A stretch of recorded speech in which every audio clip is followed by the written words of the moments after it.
Como você classifica um exercício como sendo ou não funcional? Vou trazer para vocês esse resultado dessas duas enquetes, onde eu pergunto se vocês consideram esse primeiro exercício como sendo ou não funcional e esse segundo exercício como sendo ou não funcional. No primeiro movimento, a gente tem uma extensão de quadril, um trabalho de glúteo máximo, isquiotibiais, e 53% das pessoas votaram como não sendo funcional. Nesse segundo exercício, a gente tem uma extensão de cotovelo, um trabalho de tríceps, e nesse movimento, 61% das pessoas votaram como sendo funcionais. Bom, para a gente analisar esses resultados, a gente vai voltar aqui sobre como você classifica os exercícios como sendo ou não funcionais. Vou falar então para vocês como foram os resultados. Bom, funcionais exigem os padrões de movimentos, não uso de máquinas. Acredito que são basicamente os que fazemos sem ajuda de aparelhos. São exercícios baseados nos padrões de movimentos para melhorar capacidades físicas. Utilizo função no meu dia, no esporte. São os que funcionam. Todo exercício é funcional, seja para empurrar, puxar, estabilizar, depende da demanda do aluno. Não os funcionais são aqueles de musculação que causam hipertrofia. É com o peso do próprio corpo, como correr, pular, movimentos naturais. Aquele que funciona para mim quando o exercício atinge o objetivo, que se assemelha aos movimentos do dia a dia. Exercícios dinâmicos, que exigem ativação do corpo como um todo, mesmo que trabalham algo específico. Sobre o uso de máquina, nesse caso não seriam os que usam as máquinas. Funcionais, ativa os músculos principais em conjunto com os sinergistas, que faziam então os papéis de estabilidade, os mais profundos. Funcionais, aqueles que melhor nos dão transferência para o que fazemos no dia a dia e no esporte. Bom, para vocês entenderem, resumindo tudo o que foi dito aqui, os princípios do treinamento funcional.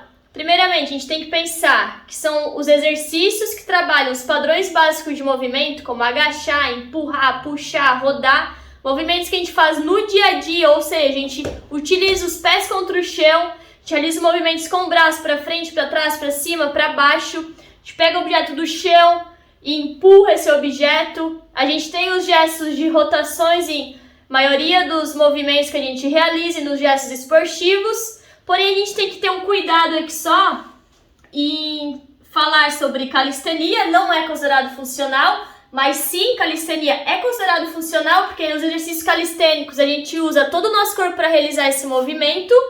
Também aqui é o peso do próprio corpo, não só o peso do próprio corpo, mas quando a gente usa pesos externos, a gente tem maior ativação dos músculos estabilizadores e para trabalho de força. Então, treinamento funcional, a gente trabalha muito a força. Por conta disso, aqui também foi falado que musculação que causa hipertrofia. Por que isso não é funcional? Porque o objetivo primordial do treinamento funcional é trabalhar cargas próximas à força máxima, cerca ali de 4, 8 repetições, porque o principal objetivo é trabalhar força, função articular e ter um trabalho neuromuscular. Quando a gente trabalha repetições maiores, com cargas mais baixas, como é no objetivo de hipertrofia, a gente acaba gerando dano muscular e esse dano muscular aumenta a massa magra. Porém, não é um índice de força, e sim quando a gente trabalha cargas mais elevadas. Quando a gente também treina hipertrofia, a gente tem esse dano muscular e a gente pode gerar uma lesão a longo prazo por deixar esse músculo mais lento quando a gente fala em performance. Então, se o objetivo do aluno ou da atleta for performance, treino de hipertrofia, dependendo do caso, não vai ser funcional, e sim um treino de força de maneira geral. Porém, se o objetivo for melhorar a massa magra, o aumento dessa massa, daí sim a hipertrofia vai ser considerada funcional. Então depende do objetivo, assim como o uso de máquina. De maneira geral, o treinamento funcional considera os trabalhos onde a gente faz o movimento de todo o corpo, a gente trabalha os músculos estabilizadores, os exercícios que trabalham essa mobilidade geral do corpo. Porém, se o objetivo for fazer um trabalho isolado de quadríceps ou de tríceps, isolado para ganhar massa ou até força, pode sim ser considerado um exercício na máquina como funcional se o objetivo for esse. Então a gente tem que levar uma série de questões em consideração compreendendo o princípio do treinamento funcional e também o objetivo, a demanda do aluno. Agora, uma questão que não foi falada em nenhuma dessas respostas e que eu considero primordial quando a gente considera funcional ou não funcional. Sobre o exercício, ele me dá saúde, me dá performance.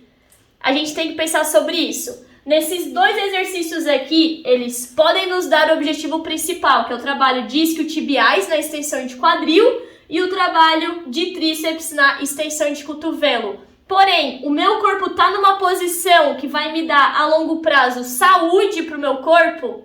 Vejam que o braço, nos dois movimentos, está para trás. Quando a gente fala nos movimentos de empurrada e puxada, a gente fala em para frente nos horizontais e para cima nos verticais. Dificilmente você vai ver falar sobre treinamento funcional empurrar para trás. Por quê? Nesse movimento a gente não tem uma angulação segura para o ombro. O ombro ele faz esse papel de flexão. Nessa hiperextensão aqui eu acabo gerando uma protusão de ombro. O encurtamento de peitoral, não tem estabilidade escapular, então essa posição a longo prazo não é nem um pouco segura para a cavidade gleno-humeral, ou seja, nesse encaixe da minha escápula com o meu húmero. Então esse movimento não é nem um pouco seguro a longo prazo. Então pode me dar a função muscular para o que eu quero, porém para a saúde a longo prazo pode ser um exercício que vai ser lesivo. Então, pelo que eu compreendo como treinamento funcional, com os princípios do funcional, embora trabalhe o objetivo para função muscular, pensando na postura desses movimentos, para o ombro pode gerar uma lesão. Então, a gente consegue trabalhar esses mesmos músculos com uma série de exercícios diferentes que não vão gerar dano e sim só benefício, tanto saúde quanto na performance no objetivo específico. Espero que vocês tenham compreendido sobre essa análise, sobre a saúde, também da performance, e a gente tem sim que compreender de maneira geral todos os princípios do treinamento funcional e compreender principalmente, primordialmente, a especificidade do aluno e do esporte. Isso sim vai fazer com que a gente considere ou não funcional o exercício para aquela demanda, para aquele aluno. Valeu, abraço!